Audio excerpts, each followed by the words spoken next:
오늘 함께 보실 하나님의 말씀은 창세기 5장입니다. 말씀 목록은 1절에서 2절까지 하겠습니다.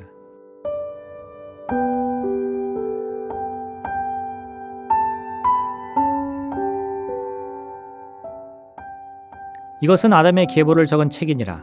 하나님이 사람을 창조하실 때에 하나님의 모양대로 지으시되 남자와 여자를 창조하셨고 그들이 창조되던 날에 하나님이 그들에게 복을 주시고 그들의 이름을 사람이라 일컬으셨더라. 아멘.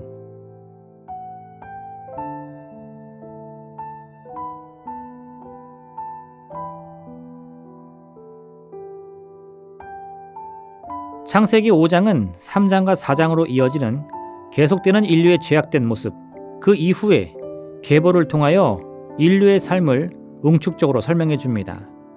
하나님이 창조하신 세상은 모든 것이 하나님의 창조 질서 속에서 아름다움과 균형을 맞춘 세상이었습니다. 그렇기 때문에 하나님께서는 우리 인간들에게 아낌없는 사랑과 축복을 부어주셨습니다. 그런데 이런 은혜 앞에서 인간은 교만을 선택합니다. 하나님께로부터 복을 받는 삶이 아니라 인간 스스로가 하나님이 되는 세상을 꿈꾼 것입니다. 그 결과 인간의 삶은 오히려 더 깊은 고통과 저주로 가득하게 되었습니다.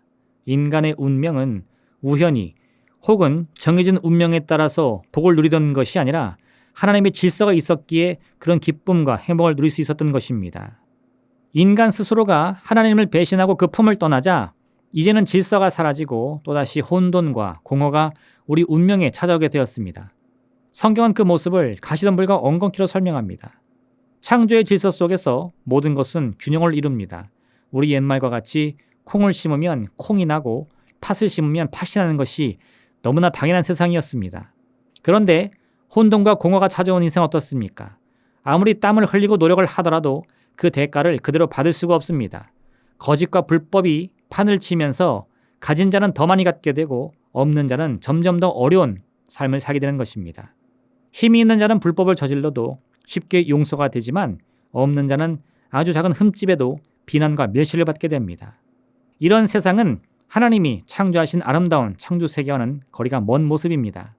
이는 하나님이 만드신 세상이 아니라 하나님의 창조 질서가 파괴되어 죄와 사망이 왕노릇하는 저주로 가득한 세상인 것입니다. 여기까지만 이야기를 듣게 된다면 우리의 머릿속에 떠오르는 인간의 운명은 어떤 모습입니까? 아마도 고통과 슬픔만이 가득한 지옥의 모습일 것입니다. 하지만 놀랍게도 성경이 말하고 있는 인간의 타락 이후의 세상은 지금 우리가 살고 있는 세상과 크게 다르지 않습니다. 역사적 흐름으로 인한 기술 발전의 면에서 다른 점은 있겠지만 인간이 이 땅에 태어나서 희노애락을 겪으며 살아가는 그 모습은 대동소이한 것입니다. 어째서일까요?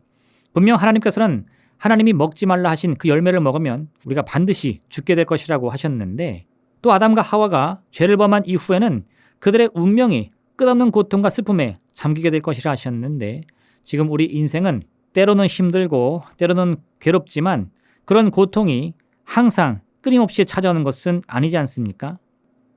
오늘 성경은 그 이유가 바로 하나님께 있다고 말씀하고 있는 것입니다. 아담으로부터 이어지는 계속되는 계보는 단순히 아담이 낳은 자손들의 이름을 소개하는 목적이 아닙니다. 아담의 자손들의 이름이 계속되는 것은 아담과 하와의 범죄에도 불구하고 가인의 죄악에도 불구하고 인류를 향한 하나님의 사랑과 관심은 여전히 변하지 않았다는 사실을 보여주고 있는 것입니다. 오늘 본문의 3절은 아담이 130세에 자기 모양, 곧 자기의 형상과 같이 셋이라고 이름 지은 아들을 낳았다고 말합니다.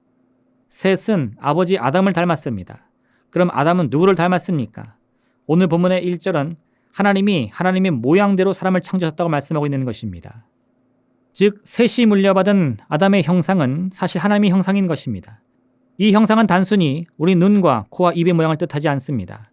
하나님께서 처음부터 아담과 함께 하신 것처럼 그가 죄를 범한 이후에도 또 아담이 죽고 그의 아들이 태어난 이후에도 하나님께서는 우리 인간과 늘 동행하고 계심을 나타내고 있는 것입니다. 인류의 역사는 큰 변화를 겪어왔습니다. 하나님의 사랑을 받는 참된 자녀의 운명에서 죄를 범하고 에덴 동산에 추방되어 온갖 고난과 고통을 겪는 운명이 되었습니다. 아담의 첫 번째 아들은 자신의 피부치인 아벨을 자신의 손으로 죽이는 만행을 저질렀습니다.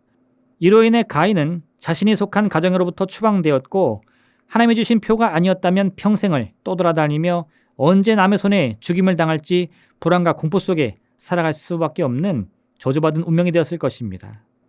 그런데 놀랍게도 하나님께서는 아담과 하와에게 가죽옷을 입혀주신 것과 마찬가지로 가인에게는 그 이마에 표를 주셔서 누구도 이 죄인 가인에게 피해 복수를 행할 수 없도록 보호해 주신 것입니다. 이는 가인의 행위가 정당하다는 의미가 아닙니다. 하나님께서는 가인의 죄는 미워하셨지만 가인은 포기하지 않으셨다는 의미인 것입니다. 오늘 본문에서도 아담은 둘째 아들을 잃은 후에 또다시 새로운 아들을 얻습니다. 그 이후에 셋은 에노스를 낳고 에노스는 게난을 낳고 게난은 마할랄레를 낳았습니다. 인류는 아담 이후 끊임없는 죄의 유혹 앞에 넘어지며 타락하고 범죄했지만 그런 상황 속에서도 인류의 운명은 결코 끝장나지 않았습니다. 멈추지 않았습니다. 어째서 죄인의 운명이 죽음과 멸망으로 끝나지 않은 것입니까? 하나님의 자비와 긍휼이 멈추지 않았기 때문인 것입니다. 하나님은 우리를 포기하지 않으십니다. 이는 우리의 바른 행동이나 선한 모습 때문이 아닙니다. 우리 자신이 어떠한 존재든 상관없이 하나님께서 반드시 우리를 붙드시겠다고 약속하셨기 때문인 것입니다. 레바논 태생의 미국의 유명한 철학자이며 시인이자 화가인 칼릴 지브라는 자신의 저서를 통해 진정한 약속은 바람에 흔들리지 않는 나무처럼 굳건히 서 있다라고 말합니다. 굳건히 서 있는 나무는 거센 바람에도 흔들리지 않는 것과 마찬가지로 하나님의 약속은 우리 인간의 모습과 운명에 따라서 이리저리 흔들리지 않습니다. 오히려 그 반대로 우리의 삶이 때론 소망으로, 때론 절망으로, 때론 기쁨으로, 때론 고통으로 시시각각 변한다고 하더라도 이런 우리의 인생을 하나님의 은혜와 평안으로 인도해줄 굳건한 안내자가 되어주는 것입니다. 우리가 걷는 길의 끝에 무엇이 기다리고 있는지를 알고 있다면 우리는 아무리 험한 길을 걷는다 할지라도 두려울 것이 없습니다.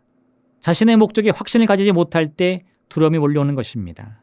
하나님의 약속은 우리 인생의 목적지가 어디인지를 너무나 분명하게 밝혀주고 있습니다. 여호와는 나의 목자시니 내게 부족함이 없으리로다. 그가 나를 푸른 풀밭에 누이시며 쉴만한 물가로 인도하시는도다. 하나님께서는 반드시 우리를 선하고 아름다운 길로 인도해 주신다고 약속해 주셨습니다. 오늘 하루 이 귀한 약속을 토대로 두려움을 몰아내고 믿음의 확신을 가지고 주님이 주시는 평안과 기쁨을 풍성히 누리는 기와 복된 삶 사시기를 부탁드립니다. 기도하겠습니다. 사랑의 하나님 아버지, 이 험한 인생길 주님과 함께라면 언제나 기쁨과 평안과 은혜가 우리와 함께한다는 사실을 기억하게 도와주옵소서.